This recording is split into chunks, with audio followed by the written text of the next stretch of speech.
पहाड़ों की रानी शिमला अब रहने लायक शहर नहीं बचा है। अभिवादन स्वीकार करें, मैं उदय पठानिया। आज जिस मुद्दे पर हम बात करने वाले हैं वो है पहाड़ों की रानी और हिमाचल की राजधानी शिमला। शिमला में पिछले 3-4 दिन में कुछ ऐसे हालात बने कि हर व्यवस्था चरमराती हुई नजर आई। समर फेस्टिवल था और सारी चीज़ें थी, वीकेंड था, तो टूरिस्ट भी बहुतायत में आया और साथ में उसके लिए जो शिमला वालों ने दिया, जो शिमला की सरकारों ने दिया, जो शिमला की अफसरशाही ने दिया, वो एक तरह से बहुत ही धक्केशाही वाला एक तरह से माहौल रहा। इस बाबत शिमला के वरिष्ठ पत्रकार देवेंद्र हेटा, उन्होंने फेसबुक पर एक बहुत खूबसूरत बात कही जो कि शिमला की बदसूरती को दिखाने वाली थी, लेकिन बात बहुत खूबसूरत थी। हेटा ने फेसबुक पर एक पोस्ट शेयर करी। वह लिखते हैं कि शिमला के जो हालात और हालत है, इसके लिए कायदे से जो अफसरशाही है, जो नौकरशाही है, जो नेताशाही है, वो इसके लिए जिम्मेदार है। वह लिखते हैं कि शिमला को बसाने के लिए कोई रोड मैप नहीं है। बिल्कुल सही कहा हेटा ने। शिमला में बसने की चाहत तो सबकी है, लेकिन बसाना कैसे है, किस तरह से इसको रचा बसा करना है, इसके ऊपर किसी भी सिस्टम का ध्यान नहीं है, चाहे वो नेता हो या फिर नौकरशाही। शिमला में हर कोई एडजस्ट तो होना चाहता है, लेकिन शिमला की एडजस्टमेंट कैसे होगी, इसके ऊपर किसी का कोई ध्यान आज तक नजर ही नहीं आया है। अपनी इस फेसबुक पोस्ट पर हेटा ने कुछ सलाहें भी दी जो कि कायदे से अगर अमल में लाई जाएं तो एक बहुत बड़ा बदलाव जो है वो शिमला के भीतर देखने को मिल सकता है। हेटा लिखते हैं कि सबसे पहले जो डीसी ऑफिस है उसको कहीं अन्यत्र शिमला के ऊपर वाली तरफ पर शिफ्ट किया जाए, ऊपर वाले हिस्से में कहीं शिफ्ट किया जाए।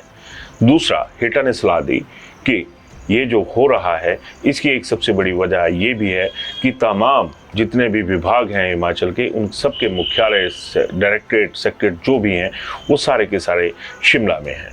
ऐसे में इन्हें कहीं अन्य जिलों में शिफ्ट किया जाए ताकि शिमला में जो बोझ है वो थोड़ा कम हो सके। समर फेस्टिवल की वजह से शिमला में एक बहुत बड़ा लंबा जाम लगा। किलोमीटर के हिसाब से एक लंबा जाम देखने में नजर आया। खबर नाउ वेब पोर्टल के एडिटर अरविंद कंवर ने इस संदर्भ में एक वीडियो डाला। उसमें आप देख सकते हैं कि एक बहुत लंबी कतार जो है वो वाहनों की खड़ी नजर आई सड़कों के किनारे।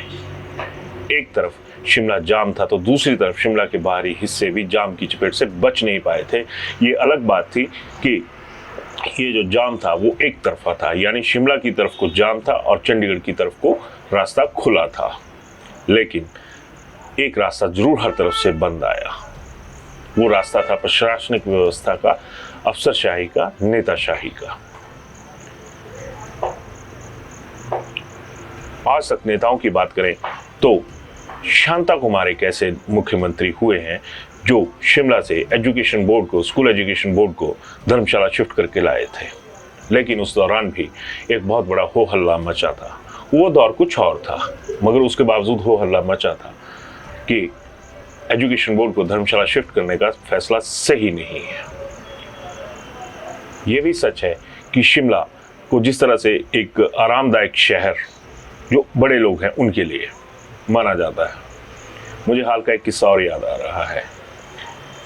कुछ अर्सा पहले जब टांडा मेडिकल कॉलेज के एक जो प्रोफेसर साहब थे, एक हेड ऑफ द डिपार्टमेंट थे एक डिपार्टमेंट के, उन्हें आईजीएमसी शिमला शिफ्ट होने पड़ा। तो एक बार मैं भी आईजीएमसी शिमला में बैठा हुआ था उन्हीं के पास, क्योंकि वो टांडा में कार्यरत थे, तो उनके साथ मैं बैठने गया।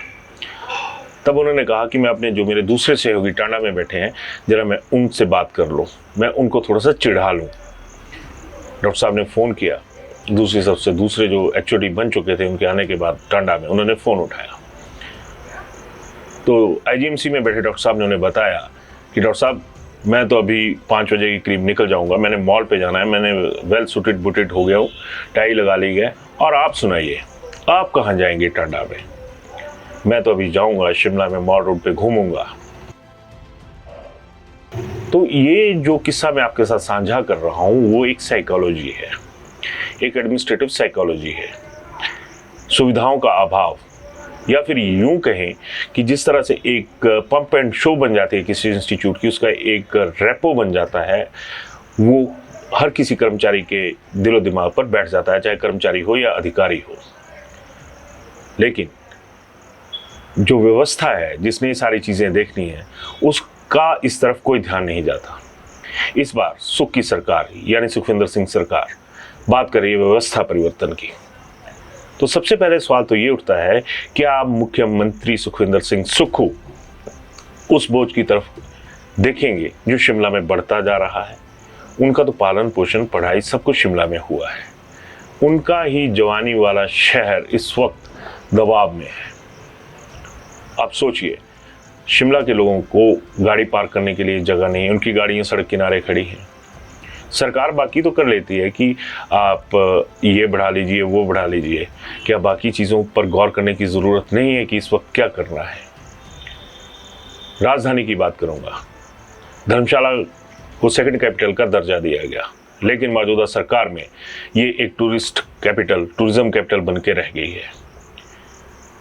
जब इसको दर्जा दिया गया था तो यहाँ पे कुछ विभागों के जो मुख्यालय हैं वो भी ट्रांसफर होने चाहिए थे, लेकिन नहीं हो पाए थे।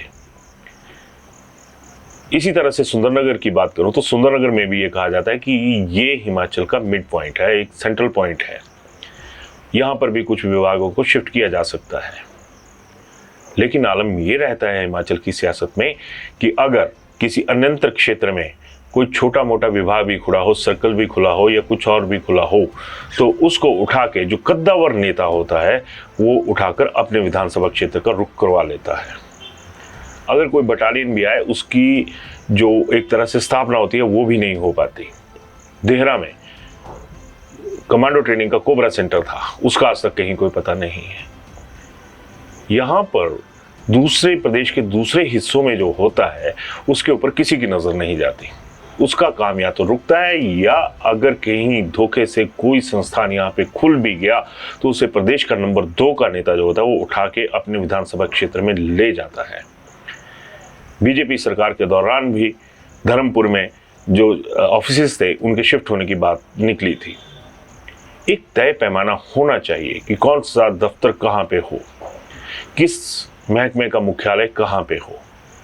अगर सब कुछ शिमला में ही एडजस्ट होता रहा तो शिमला खुद ब खुद पहाड़ों की रानी की बजाय एक तरह से नौकरानी बनकर रह जाएगा। पहाड़ों की नौकरानी बनकर शिमला रह जाएगा।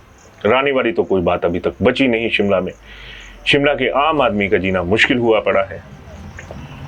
तो इन हालात में अब सरकार को यह भी देखना चाहिए कि अगर व्यवस्था परिवर्तन की बात करनी है तो व्यवस्था परिवर्तन वहां पे हो जहां पर जरूरत है। आपकी तो राजधानी ही बोझ के तले दबी हुई है।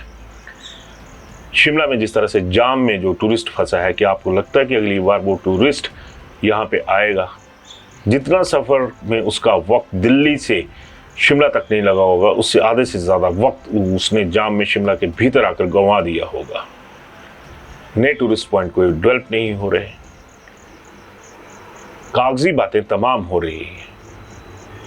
अब तो स्तर ये हो गया है कि एक तरह से ये कहा जाए कि अब इस रीजन को टूरिज्म के लिहाज से डेवलप किया जाएगा, उस रीजन को किसी और लिहाज से डेवलप किया जाएगा। लेकिन सबसे पहले ये बताइए कि राजधानी की लिहाज करने की ज़रूरत नहीं है क्या? ऐसे ही हालात रहे तो तय मानिए शिमला किसी न किसी दिन ज़मींदोज़ होकर रह जाएगा। और ज़मींदोज़ होगा वो मात्र एक तरह से कहा जाए तो सरकार की लापरवाहियों के मलबे के नीचे। देखना होगा, परखना होगा। अफसरशाही कभी नहीं चाहेगी कि वो ऐसे माहौल से निकलकर बाहर कहीं आए जहां पे उसे शिमला जैसा माहौल ना मिलता हो। बात कड़वी है। कुछ साल पहले मैं शिमला में कार्यरत था, तो एक बार बात चली हुई थी। वहां पे बैठे हुए थे हम लोग, कुछ पत्रकार थे, कुछ बुद्धिजीवी वर्ग के लोग बैठे हुए थे।